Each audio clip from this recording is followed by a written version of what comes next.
மனிதனுக்கு மட்டும்தான் வந்து 6 அறிவு இருக்குதுன்னு சொல்கிறோம். ஸோ நம்ம வந்து நம்மளுடைய ஸ்பைனல் கார்டு பார்த்திங்கன்னா வேர்ட்டிக்கலாக இருக்கும். நம்மளால் உக்காந்து அந்த ஒரு மேலே அந்த ஆகாயத்துக்கு நமக்கு அந்த காஸ்மிக் எனர்ஜி ரிசீவ் பண்ணுறதுக்கு நமக்கு வந்து அந்த ஸ்பைனல் கார்டுன்றது வேர்ட்டிக்கல் இயற்கை.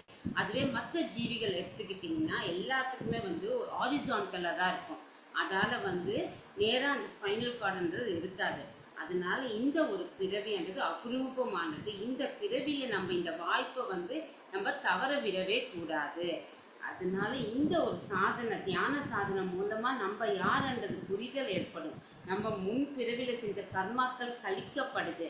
அதுக்கப்புறமா ஆன்ம முன்னேற்றம்ன்றது நமக்கு கிடைக்குது. ஏன் இந்த பிறவி நான் எடுத்துகிட்டு வந்திருக்கேன், இந்த ஆன்மாக்கு என்ன அனுபவம் தேவை, நான் அதை முடிக்கிறதுக்கு வந்து இந்த தியானம்ன்றது நமக்கு வந்து யூஸ்ஃபுல்லாக இருக்கும். இந்த தியானத்தால் ஆன்மாவை நம்ம புரிஞ்சுக்கிட்டு அந்த ஒரு பூக்களை நம்ம வந்து கடவுளுக்கு சமர்ப்பணம் பண்ணணும்.